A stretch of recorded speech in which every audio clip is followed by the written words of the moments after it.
Back in the 60s, when every new American car promised excitement, a few models hid some surprising flaws behind their shiny chrome. They looked bold, they sounded promising, but something inside just wasn't right. Even today, their stories make you wonder how such beautiful machines could go so wrong. Here are the ones that still raise an eyebrow. In those early years of the 1960s, when America was growing confident and families were dreaming bigger than ever before, the roads were alive with chrome, tail fins, and rumbling engines that seemed to promise adventure. Gas was cheap, drive-ins were full, and every teenager felt that the world opened up the moment they turned a key and heard an eager V8 roar to life. And then, quietly rolling through this wide new era, came the 1960 Rambler American, a car that looked like it was smiling at you. Small, neat, friendly, and modest, it seemed almost out of place among the long, powerful machines that surrounded it. Yet for many older folks today, that little Rambler stirs a memory, a kind of warm nostalgia mixed with the soft laughter of remembering just how hard that poor engine had to work. The Rambler American had a personality that you could see even before you got behind the wheel. It looked like a car designed by people who wanted to make something honest, simple, and approachable. Its size made it feel almost cute compared to the giant Chryslers and Buicks of the time. It fit neatly in garages, parked easily, and didn't scare new drivers with bulk or noise. It was a sensible little companion in a decade that was racing towards speed. And perhaps that understatement was what made people feel affection for it. You didn't buy a Rambler American to impress the neighbors. You bought it because it was kind, inexpensive, and gentle on your wallet. It was the automotive equivalent of a friendly handshake. But the moment you turned the key, you were reminded that friendliness and speed don't always travel together.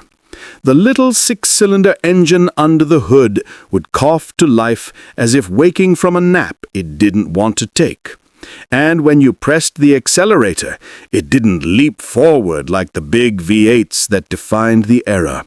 Instead, it groaned, not loudly, not angrily, but with the weary sigh of something being asked to do just a bit more than it wanted. Drivers often joked that the engine felt tired even when the car was brand new, as if it had already seen a lifetime of errands before leaving the dealership lot. You could push the pedal, but the Rambler would advance at its own calm pace, refusing to hurry, no matter how excited you were to get somewhere. Older folks still remember merging onto the highway with patience and prayer.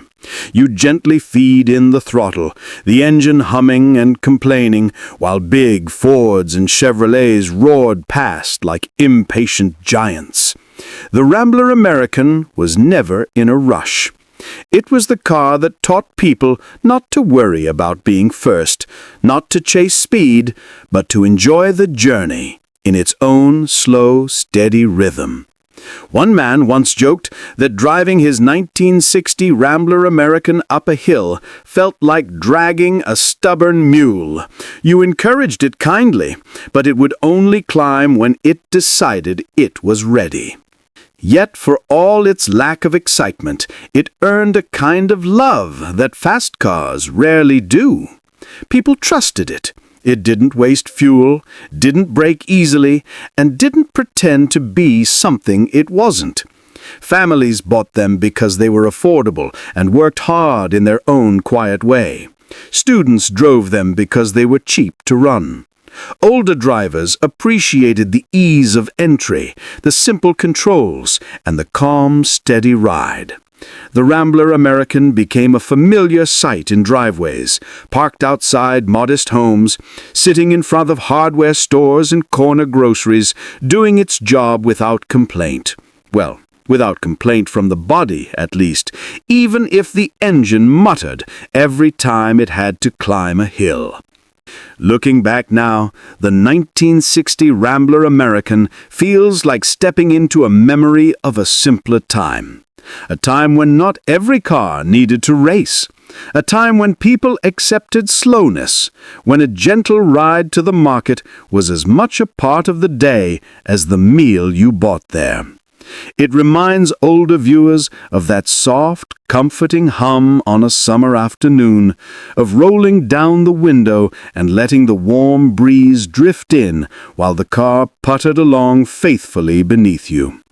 It might not have been fast, it might not have been glamorous, but it was dependable, honest, and completely itself. And that is why people still talk about it. Not because it thrilled them, but because it made them smile. Because it taught them patience. Because it carried them through everyday life with quiet determination. The 1960 Rambler American never promised excitement, but it delivered memories. And sometimes that is worth far more than speed. In the early years of the 1960s, when America seemed to be shifting from the chrome-heavy optimism of the previous decade toward a sleeker, sharper style, Studebaker tried to reinvent itself with a car that carried a name full of promise, the 1961 Studebaker Lark Daytona. The very word Daytona suggested speed, sun, and excitement. It sounded like a car that should roar down coastal highways with the confidence of a machine built for modern drivers who wanted something different, something youthful, something daring. And at a glance, the Lark Daytona certainly looked the part. It had crisp lines, sporty trim, and a style that made people think Studebaker might finally be stepping into the future with a bit of flair. But anyone who lived through those days, especially older drivers who had the pleasure or the challenge of owning one, will tell you that the Lark Daytona came with a personality all its own, and that personality was mischievous, not the fun, adventurous kind, but the sort of unpredictable character that made you laugh one day and sigh deeply the next. Underneath that sharp exterior, the car had a secret. Its electrical system behaved as though it had been handcrafted by a group of engineers who believed wires should be used sparingly and tested only when the sun was shining. Some folks said the wiring must have been installed on a Friday afternoon when everyone just wanted to go home. Others joked that Studebaker must have hired a team of gremlins to do the electrical work, because the gremlins certainly stuck around after the car was sold. Whatever the reason, the Lark Daytona had a reputation for behaving strangely the moment a dark cloud appeared in the sky. One owner once said that the car could sense humidity better than a weather station. If the air felt damp, you could almost hear the Lark whisper, "Let's see which part stops working today." People who remember driving them talk about windshield wipers that suddenly froze halfway across the glass, leaving drivers staring through a smeared raindrop highway like a pilot trying to land a plane with one eye shut. Others recall headlights that flickered without warning, dimming like an old flashlight whose batteries were giving their final breath. Some even experienced turn signals that blinked only when they felt like it, which for the Lark wasn't often. On wet nights, more than one driver parked carefully underneath the nearest awning, not to keep themselves dry, but to give the wiring a moment to think things over. You could almost imagine the car doing it on purpose. Headlights tonight? No, I don't think so. Or wipers? I'll give you 2 swipes and then you're on your own.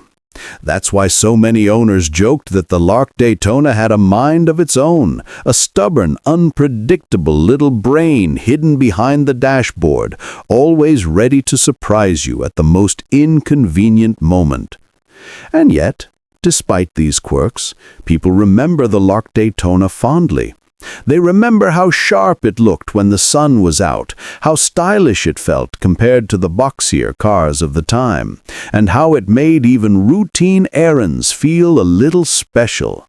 When the weather was dry and everything cooperated, the car drove with a pleasant, sprightly nature that made you think Studebaker really had something good going.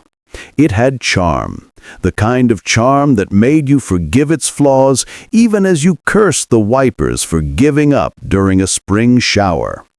For older viewers today, thinking about the 1961 Studebaker Lark Daytona brings back the memories of a car that tried hard, looked good, and misbehaved just enough to become unforgettable. It reminds them of rainy afternoons when they leaned forward in the driver's seat, squinting through a half-wiped windshield, hoping the lights would stay on just long enough to reach home. It reminds them of long summer days when the car behaved perfectly, giving no hint of the chaos it could create the moment the sky darkened. The Lark Daytona was a symbol of Studebaker's last big push into the modern automotive world. Stylish, spirited, but full of small electrical troubles that kept mechanics busy and owners shaking their heads. It may not have been the most dependable car of its time, but it was one of the most memorable. It had personality, quirks, and stories attached to every wire that misfired and every headlight that flickered. And sometimes, for those looking back now, that mix of frustration and fondness is exactly what makes the Lark Daytona worth remembering. In the early 1960s, Buick was aiming high. The company wanted to combine elegance, comfort, and modern engineering into a car that felt like it belonged in the future. The 1962 Buick Special looked the part. Its long, sweeping lines and graceful chrome trim made it a car that drew admiring glances wherever it went. Step inside, and the interior was a quiet testament to American luxury. Wide seats, soft upholstery, and a dashboard that promised comfort and style. Everything about the Buick Special suggested a car that could deliver sophistication and modern performance in equal measure.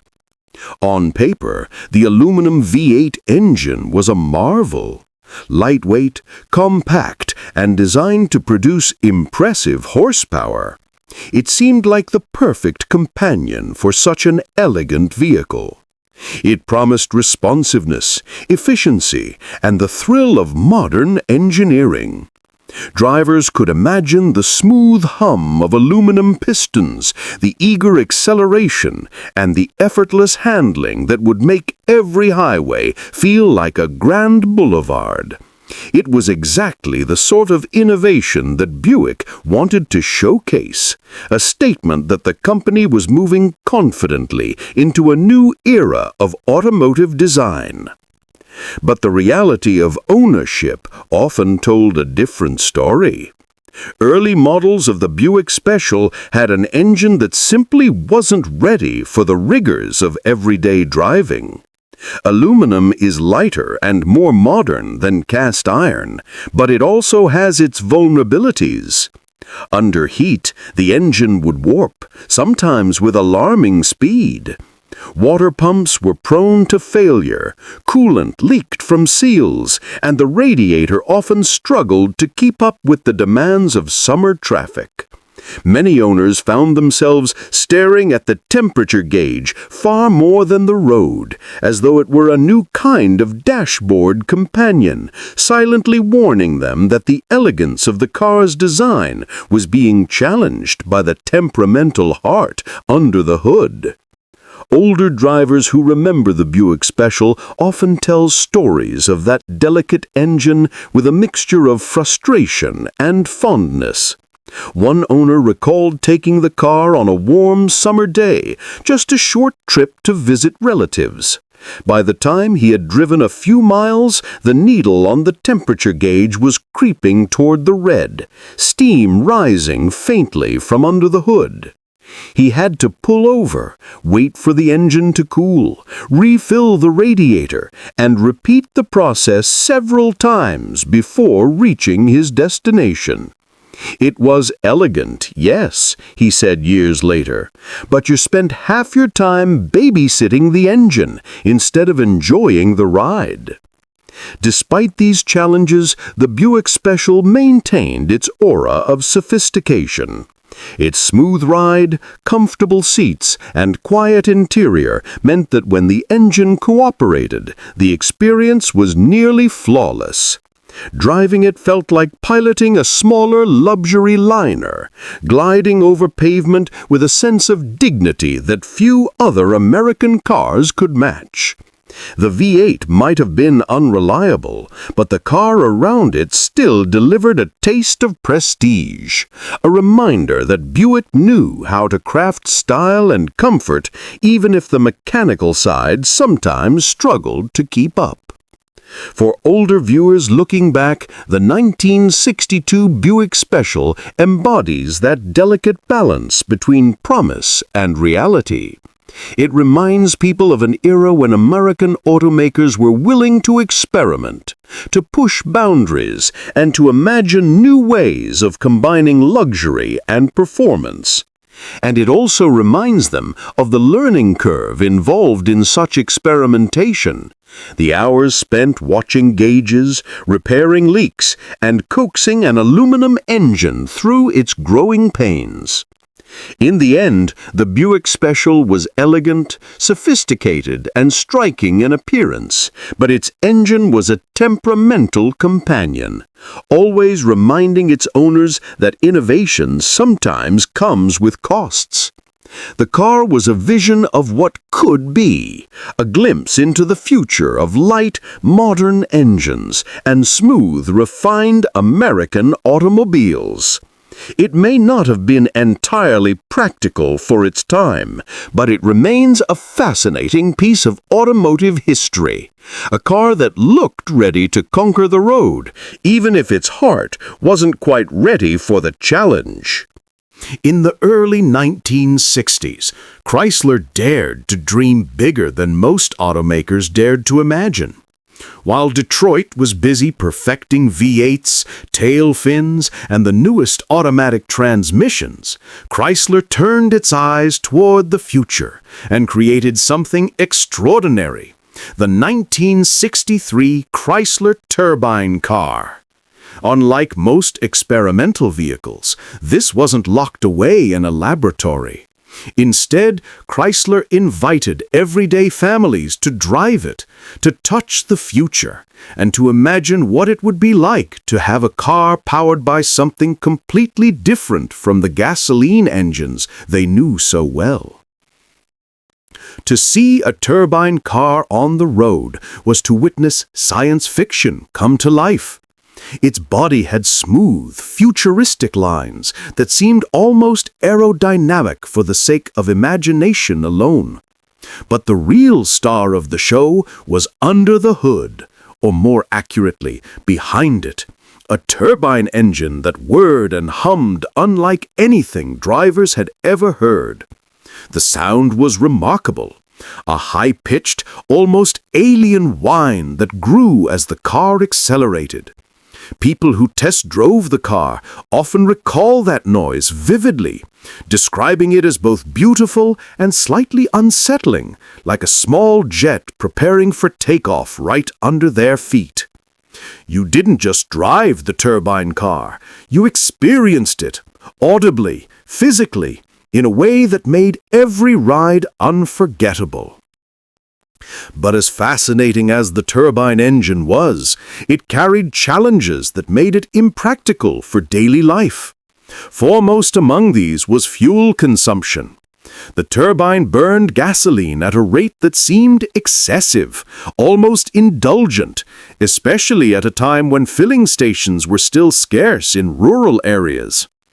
Owners quickly realized that this car, which seemed so perfectly futuristic, was ill-suited to long trips across the countryside or to anyone who needed to stretch every gallon.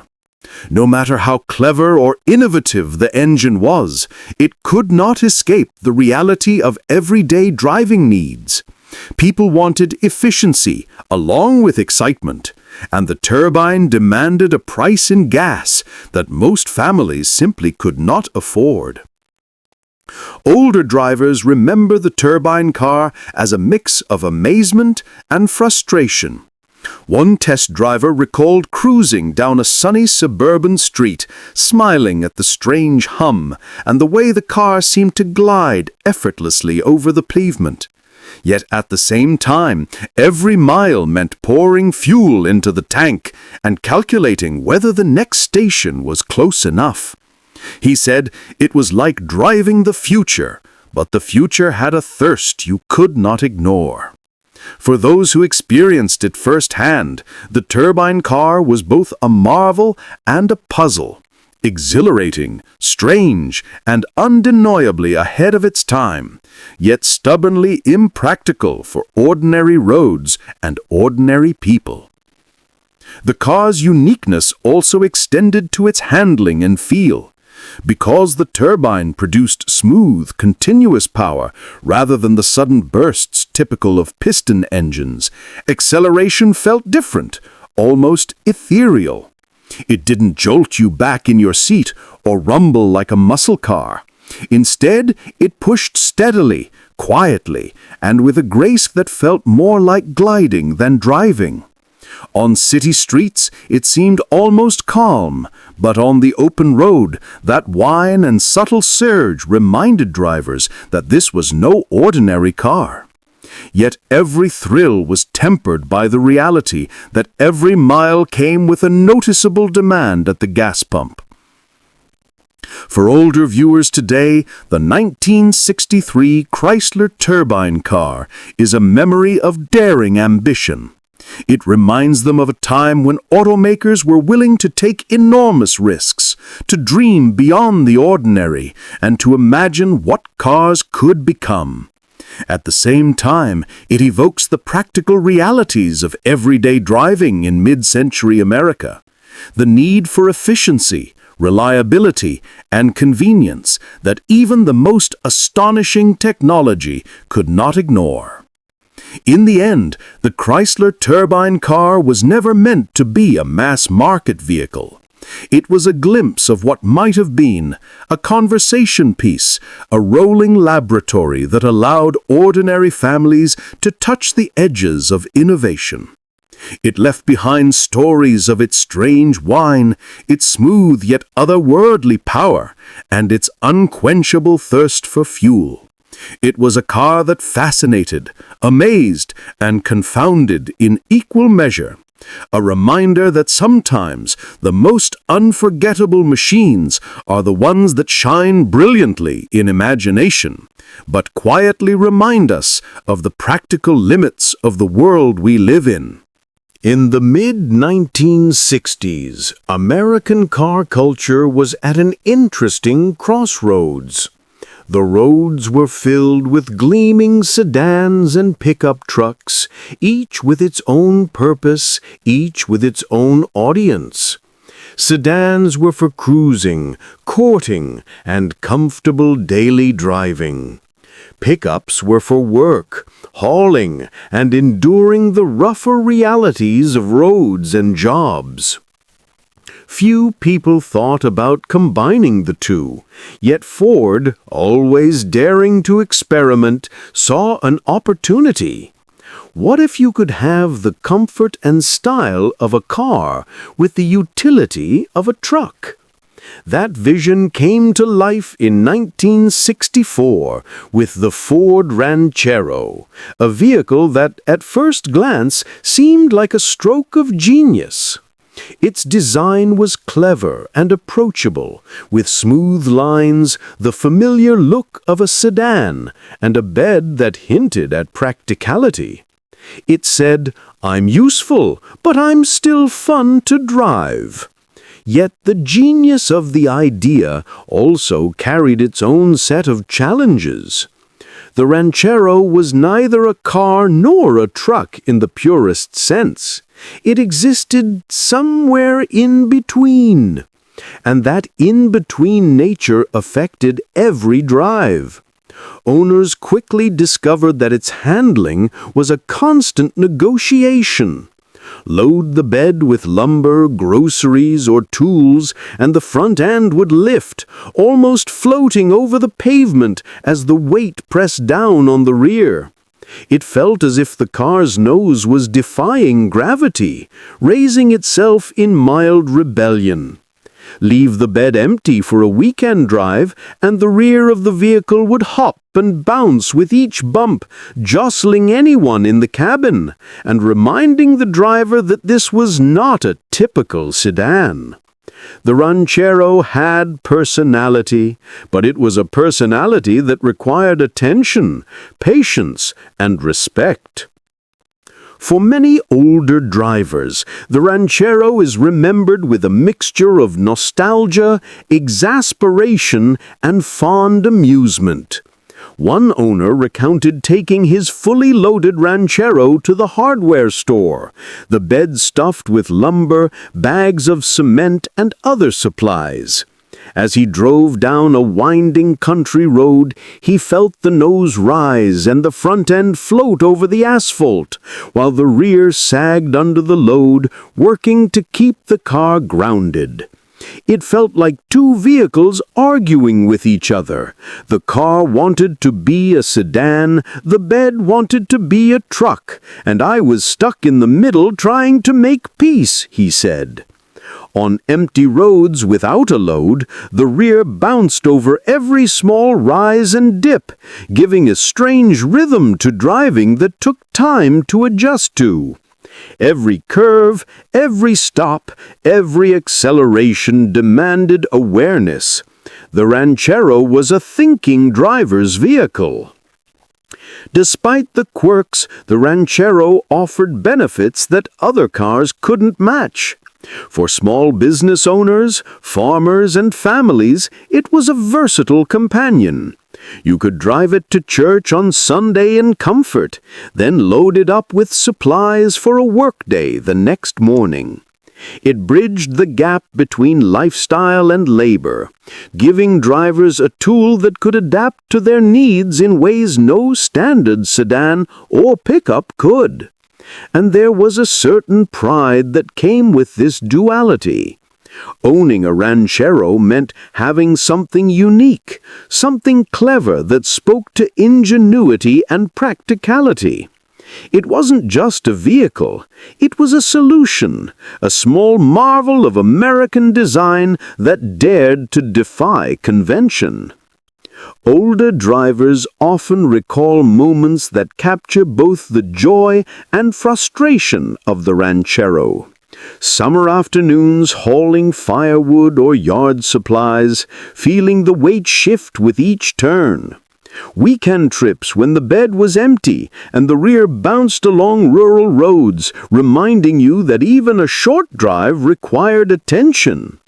And yet, despite these challenges, the Ranchero created memories. People laughed at the strange quirks, shared stories of its peculiar handling, and ultimately appreciated the car's bold attempt to combine comfort and utility.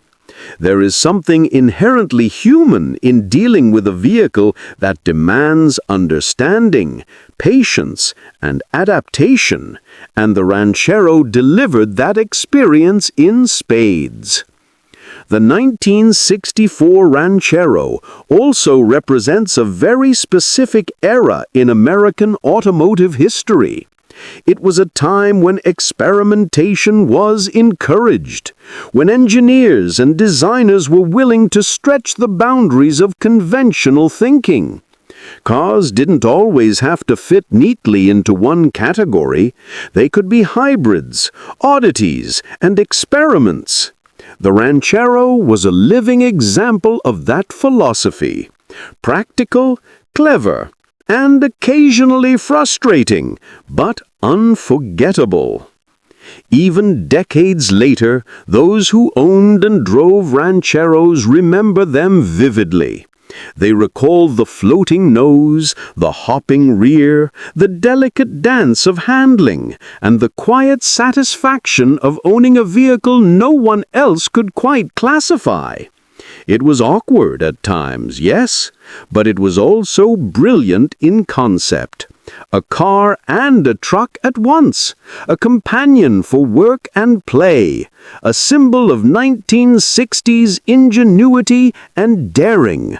The Ranchero may have demanded patience, but it rewarded it with versatility, uniqueness, and a charm that only a vehicle so peculiar could provide. In the end, the 1964 Ford Ranchero is remembered not just as a vehicle, but as an experience, a lesson in compromise, a reminder of clever engineering, and a story of what happens when a car dares to be more than just one thing. It wasn't perfect, it wasn't elegant in a traditional sense, but it was memorable, practical in its own way, and a testament to a time when American automakers weren't afraid to experiment. For older drivers looking back, it brings nostalgia, amusement, and a deep appreciation for a car that dared to argue with itself while quietly serving the people who trusted it. In the mid-1960s, the Chevrolet Bel Air was a staple on American streets. It was everywhere, in suburban driveways, parked at corner diners, and lined up outside schools. To the casual observer, it looked like a reliable, solid car, practical, affordable, and perfect for families who wanted something dependable without spending a fortune. The 1965 Bel Air carried itself with a certain modest dignity, clean lines, restrained chrome trim, and that unmistakable Chevrolet charm. But for those who experienced it up close, especially the version equipped with the straight-six engine, the reality was often a bit more challenging. The six-cylinder engine was meant to be economical and dependable, a gentle heart for a car that prioritized practicality over thrills. But in everyday driving, it could feel hesitant, strained, and impatient. At idle, the engine would shake, vibrating through the floorboards in a way that reminded drivers that this was a car doing its best with limited resources. On a gentle hill, the Bel Air would wheeze as the engine struggled to summon enough strength to climb, as if it were asking, "Do you really need to go this fast?" Merging into traffic was even a greater ordeal. You could press the accelerator with hope, only to hear the engine groan in protest, slowly gathering speed in a reluctant, laborious push. Older owners who remember the straight-six Bel Air often tell stories that blend nostalgia with a touch of exasperation. One mother recalled taking her children to school, sitting in traffic, and carefully timing her merge onto the highway while hoping the engine wouldn't hesitate too long.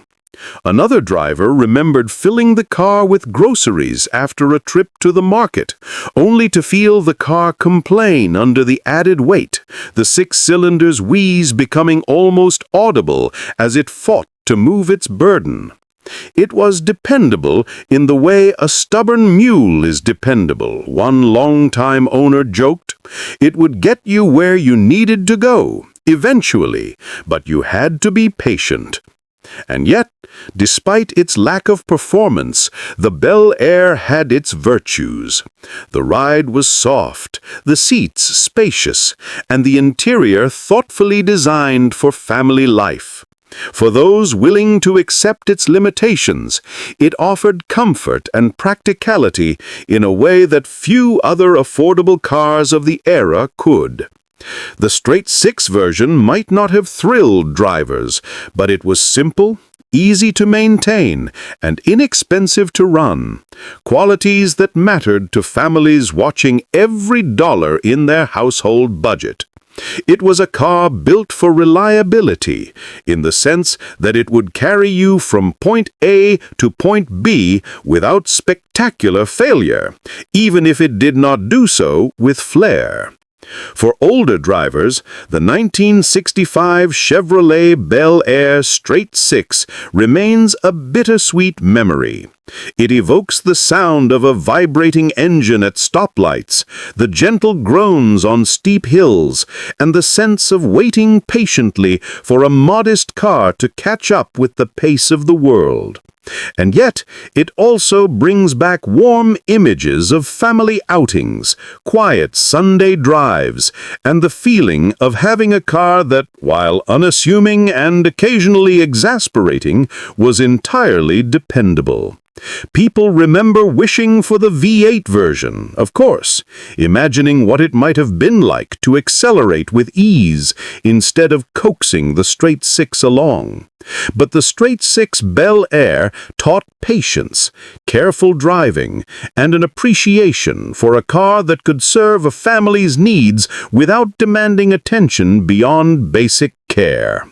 In retrospect, the 1965 Chevrolet Bel Air with a straight-six engine embodies a very specific type of nostalgia. It represents an era when cars were affordable, simple, and practical, yet when modest performance could feel like a challenge. For those who owned and drove them, it was a lesson in compromise and endurance, a car that demanded respect for its limits while quietly providing comfort and reliability. It wasn't fast, it wasn't flashy, and it wasn't thrilling. But it was familiar, dependable in its own way, and unforgettable for anyone who remembers climbing into that soft, shaking cabin and pressing the reluctant pedal, hoping the little six would carry them safely to their destination. In the mid-1960s, America's roads were a tapestry of chrome, steel, and ambition. Families crisscrossed the country in station wagons and sedans. Young drivers tested their mettle in sporty coupes, and every car seemed to tell a story about who was driving it and what they wanted from life. Into this landscape rolled the 1966 Ford Galaxie 500, a car that looked every bit the part of a confident American sedan. With sweeping lines that hinted at speed, a wide stance that promised stability, and a generous dash of chrome trimming the hood and tail, the Galaxie 500 was more than just a mode of transport. It was a statement.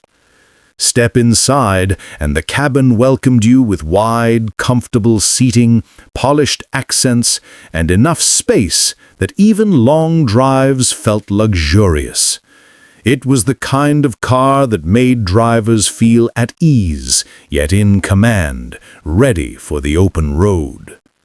Equipped with the 352 cubic inch V8, the Galaxie 500 had power in spades. It could accelerate confidently past smaller sedans, merge onto highways with a sense of authority, and hold its own against competitors that tried to match its performance.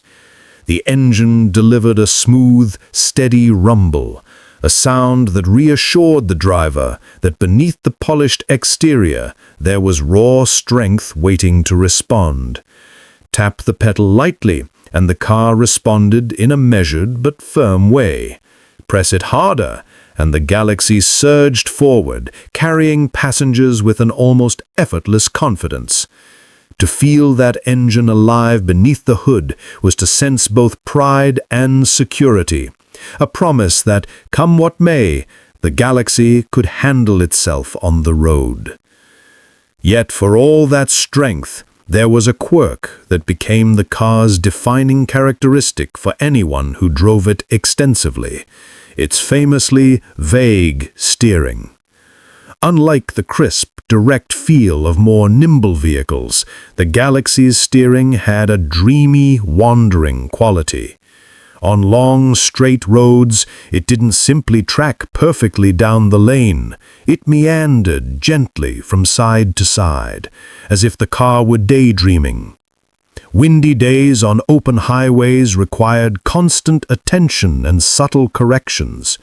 Older drivers who owned these cars remember gripping the wheel tightly, sometimes gripping so firmly that knuckles turned white because the Galaxie refused to stay perfectly where they wanted it. You had to coax it along, like a pet with a mind of its own, guiding it patiently while respecting its personality. Many drivers describe it as wandering like a sleepy dog, which captures the car's gentle, almost lazy temperament. It didn't dart or jerk, it drifted, it floated, it leaned into curves with a deliberate ease that demanded attention.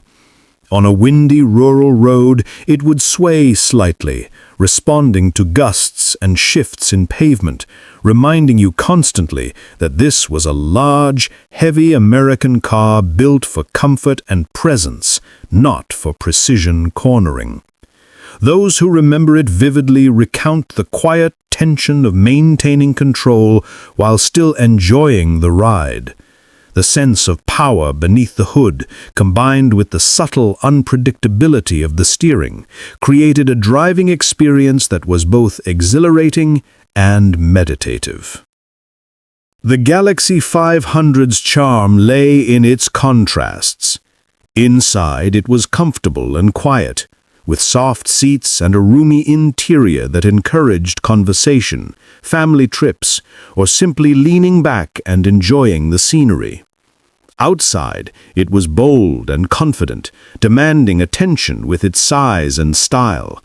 And yet the steering reminded drivers that beneath that elegance was a creature of habit, a car with quirks that made every trip memorable. It taught patience, focus, and a certain humility, a lesson that older drivers recall with fondness, even as they shake their heads at the subtle frustrations it caused. Stories abound from those who remember it best. A man might recall taking his family to a summer fair, gripping the wheel while the Galaxie drifted slightly as it absorbed the uneven country roads. Another remembered merging onto a busy highway, feeling the car's power ready to surge, while simultaneously coaxing the wandering nose back into line. Every trip demanded attention, but that attention was rewarded with a ride that felt both safe and commanding, luxurious, yet alive. The V8 gave it authority, while the steering quirks gave it character, turning every drive into a story to be shared. Older viewers today remember the 1966 Galaxie 500 with a mixture of nostalgia, amusement, and respect. It evokes memories of highway drives in summer, the thrill of open roads, and the tiny moments of exasperation when the wheel drifted just enough to make you hold on a little tighter. It reminds them of a time when cars were large, powerful, and full of personality, not just machines, but companions with moods and mannerisms. It is a reminder that driving in that era was not purely about getting from point A to point B, but about the relationship between driver and car, about learning its habits, feeling its power, and respecting its quirks.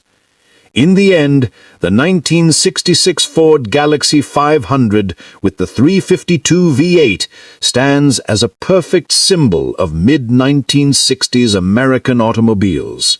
Confident, strong, stylish, and full of personality, yet not without flaws. Its steering might have wandered like a daydreaming dog, but that wandering made each drive memorable. Its V8 offered power that reassured and thrilled, creating a balance between strength and gentle unpredictability. For older drivers, it remains unforgettable. A car that didn't just move you along the road, but invited you to be a part of its journey, teaching patience, respect, and the subtle joys of handling something truly alive. The Galaxie 500 wasn't just a car. It was an experience, a rolling memory of an era when driving meant connecting with the machine beneath your hands and feeling every mile with all your senses. In 1967, American Motors Corporation was trying to make a statement. The company had long been the underdog, overshadowed by the Big Three, but with the Rebel, AMC wanted to prove it could compete on style, performance, and appeal. The 1967 AMC Rebel certainly looked the part. Bold, angular lines that gave it a confident, modern presence on the road. A wide stance that seemed to promise stability, and styling cues that hinted at muscle and sophistication without needing to scream about it. To casual observers, it appeared ready to take on the likes of Ford, Chevrolet, and Plymouth, a small company daring to stand tall among giants. Yet, for owners who actually drove these early Rebels, the reality could be disappointing. AMC had made ambitious choices with the design and engineering, but the front suspension in particular was prone to premature wear. The ball joints and bushings, critical components that connected wheels to the steering and carried the weight of the car, would often squeak, thump, and groan after just a few months of normal driving. On some cars, they gave out entirely, leaving drivers with sudden, alarming feedback in the steering, or worse, a precarious ride that required immediate repair. Older drivers who remember their Rebels from the late 1960s often describe the experience as a constant awareness of the car's vulnerabilities, a subtle tension that accompanied each turn or bump in the road. Even when the car was new, many owners recall hearing strange noises emanating from the front end. A light tap on the accelerator, a slight dip into a curve, or a turn down a city street could produce squeaks, thumps, and rattles, a mechanical chorus that reminded drivers the car was still learning how to behave under its own weight. Some joked that the Rebel had a personality that was loud, opinionated, and sometimes a little unreliable, announcing its discontent before most people could even notice a problem. Enthusiasts who purchased the Rebel hoping for a durable competitor to the Big Three quickly realized that AMC's engineering, while clever in many respects, had limits, especially when it came to longevity under normal use. Yet, despite these early flaws, the Rebel had undeniable appeal. Its styling was striking and modern, a departure from the softer, more rounded lines that dominated many American sedans of the time. Inside, the cabin was spacious, comfortable, and designed to make drivers and passengers feel that they were in something capable and contemporary. It carried a sense of ambition, the idea that AMC, though smaller and less well-resourced, could produce a car that turned heads and delivered style and comfort comparable to the market leaders. It was a car that promised a lot, even if the follow-through required more care and attention than many owners anticipated. Older drivers often tell stories that mix admiration with frustration. They recall the first time they drove a Rebel on a city street or country road, thrilled with its look and presence, only to hear the first squeak from the suspension. Some remember checking the car after a few hundred miles and finding bushings already showing signs of wear. The combination of excitement and anxiety became part of the ownership experience. You loved the way it looked and the way it felt to be behind the wheel, but you also lived with a faint, nagging awareness that the suspension might not endure without regular maintenance. The 1967 AMC Rebel remains a fascinating chapter in automotive history because it embodies ambition, bold design, and the challenges of being a smaller manufacturer competing against giants. It is remembered as a car that looked ready to race with the best, yet often needed extra attention to survive the journey. It reminds older viewers of an era when cars had personality, sometimes flawed, sometimes unpredictable, and when ownership meant being involved in the care and maintenance of your vehicle, not just enjoying it passively. Ultimately, the Rebel teaches a dual lesson. It demonstrates AMC's drive to compete and innovate, to bring striking style and a sense of muscle car presence to the road. At the same time, it shows the limitations of early engineering, especially in critical components like suspension systems. For older drivers today, the 1967 AMC Rebel evokes memories of squeaks and thumps, of cars that demanded respect, and of an era when cars had personality, sometimes flawed, sometimes unpredictable, and when ownership meant being involved in the care and maintenance of your vehicle, not just enjoying it passively. In 1968, Mercury was in the midst of redefining itself as a brand that could offer both style and performance in the midsize segment. The Montego emerged as a car with modern lines and a confident stance, a vehicle that looked ready to compete with the best of Ford and Chrysler's offerings. Its exterior suggested refinement and strength, a long hood, subtle curves, and chrome trim that added a sense of sophistication without being flashy. Inside, the Montego provided spacious seating, generous legroom, and a cabin that promised quiet comfort for families or commuters. On paper, it seemed like a well-rounded, capable mid-size car, practical yet stylish, a car that could satisfy both the eyes and the needs of its driver. But for those who drove the Montego in 1968, one element of the car often tempered that initial optimism: the 3-speed automatic transmission. Early on, it earned a reputation for slipping. Drivers would press the accelerator expecting a smooth, confident surge forward, only to feel the engine rev without the car responding immediately. It was as if the Montego had a stubborn streak, pausing momentarily before acknowledging the driver's intent. In some cases, the hesitation could be brief and subtle, a nuisance at stoplights or highway merges. In others, it could be pronounced, making acceleration feel hesitant, awkward, and at times unnerving.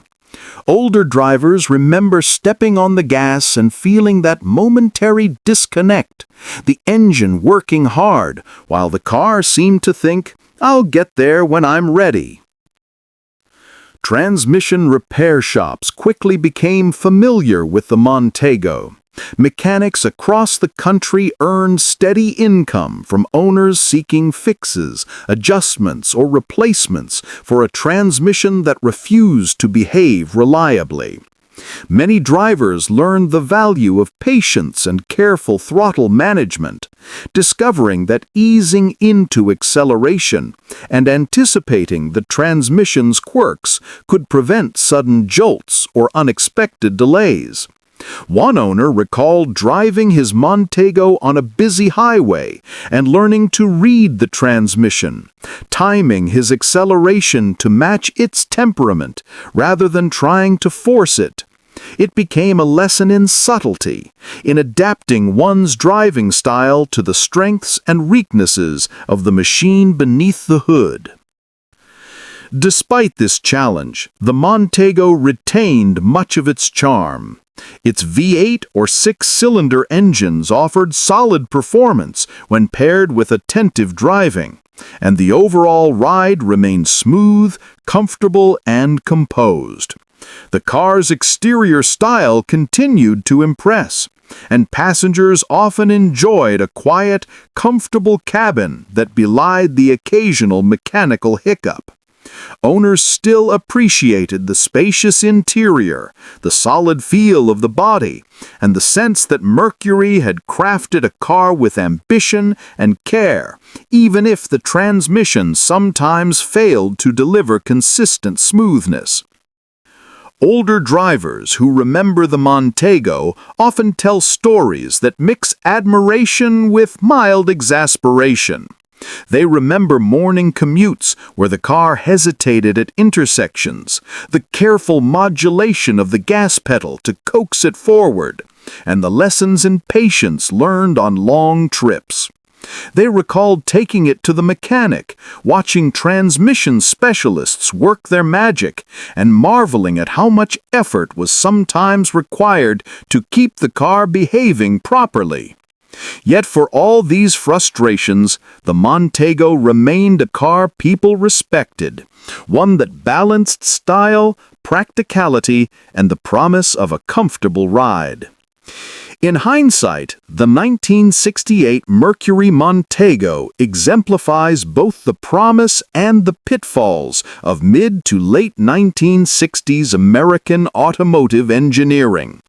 It represents ambition, a car with modern styling, spacious comfort, and a solid build designed to compete in a competitive segment. But it also represents the limitations of the era's technology, particularly in automatic transmissions, which sometimes struggled to match the expectations of drivers seeking immediate, seamless acceleration. For older viewers today, the Montego brings back memories of cars that demanded attention, understanding, and patience. It evokes a time when owning a car meant more than just turning a key and pressing the gas. It meant learning the rhythms of the machine, adapting to its quirks, and finding satisfaction in mastering its behavior. The three-speed automatic may have been temperamental, but it also became part of the car's personality, a challenge that drivers learned to manage, and in the process, a source of stories, laughter, and nostalgia. Ultimately, the 1968 Mercury Montego, with its sometimes slipping automatic transmission, is remembered as a car of contrasts, modern yet occasionally frustrating, stylish yet mechanically demanding, and always memorable. It was a vehicle that required patience but rewarded it with comfort, space, and a quiet pride in ownership. For older drivers, it stands as a reminder of an era when cars were full of character, each with its own personality and imperfections, and when driving demanded a blend of skill, attention, and patience, qualities that made every successful trip feel like a small victory. In 1969, the Dodge Charger SE burst onto the scene with the kind of presence only a full-sized American muscle coupe could command. Its fastback roofline, wide stance, and aggressive styling made it look every bit the part of a performance legend. Parked on a suburban driveway or rolling down the boulevard, it exuded confidence, promising speed, power, and the thrill of the open road. People passing by couldn't help but assume that under that sleek hood lurked a roaring V8 ready to launch the car forward with ferocity. But, as many early owners discovered, the reality of the entry-level 318 cubic inch V8 was far more subdued. For those who opted for the base engine, the Charger was a different experience entirely. The car itself was large, heavy, and designed with bold lines that carried substantial steel from front to rear. Underneath, the 318 engine was mild-mannered, producing enough power for basic driving, but struggling when asked to deliver the dramatic performance its appearance suggested. Drivers recalled pressing the accelerator fully, expecting the car to surge forward, only to experience a reluctant, almost apologetic response. The engine revved, the tires gripped the asphalt, and yet the car seemed to move with deliberate hesitation, as if it were weighing its options before obeying. Older owners often described this sensation with wry humor and a touch of exasperation. One longtime Charger owner recalled flooring the gas on an open road, leaning back in the bucket seat and thinking, "Come on, move," only to feel the car inch forward in what seemed like slow motion. Another described it as a muscle car with no muscles, a vehicle whose looks promised thrilling acceleration, but whose performance required patience, careful throttle management, and occasionally a deep sigh of resignation. The disconnect between expectation and reality was striking. Visually, the Charger screamed performance, but mechanically, the base engine could only manage modest acceleration under the car's substantial weight. Despite these shortcomings, the Charger still carried certain virtues that endeared it to drivers. Its handling, while not razor-sharp, was steady and predictable for a car of its size, and the fastback design offered a sense of aerodynamic presence rare for domestic sedans and coupes of the era. The interior was spacious, comfortable, and tailored for long drives, with seats that could support both spirited drives and family outings alike. And while the 318 engine lacked raw power, it was reliable, simple to maintain, and economical compared to the bigger, thirstier V8 options. Many families and casual drivers accepted the base engine as a compromise. You got the style and comfort of a Charger without the cost, fuel consumption, or insurance rates of a high-performance Hemi or 383. Older enthusiasts often share memories that combine nostalgia with gentle teasing of the car's limitations. They remember the impatience required at stoplights, the need to plan passing maneuvers carefully on two-lane highways, and the quiet amusement of owning a car that looked legendary, but moved with quiet humility. They laugh at the idea of showing off to friends and expecting instant performance, only to learn that the muscle of the base 318 was more symbolic than literal. Yet these same owners remember the pride of cruising in a car that turned heads, drew admiration, and carried itself with unmistakable presence, even if the power wasn't always there to back it up. The 1969 Dodge Charger SE with the 318 engine remains a lesson in contrasts. It is a car that embodies the visual drama, bold style, and cultural aura of late 1960s American muscle, while simultaneously reminding us that not all cars that look fast actually move fast. For older drivers, it brings back memories of patience, careful throttle use, and the subtle humor of owning a vehicle whose appearance promised more than the entry-level engine could deliver.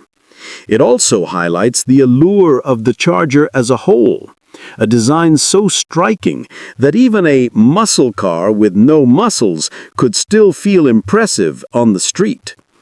Ultimately, the 318-powered Charger SE remains a car of appearances first and modest performance second. It is a reminder of a time when style often led the conversation, when engine options could drastically change the driving experience, and when owning a car meant learning to appreciate both its strengths and its quirks. It looked fast, sounded fast, and carried the presence of a legend, even if the power required a patient foot and a knowing smile from those who understood that not every Charger was born to roar.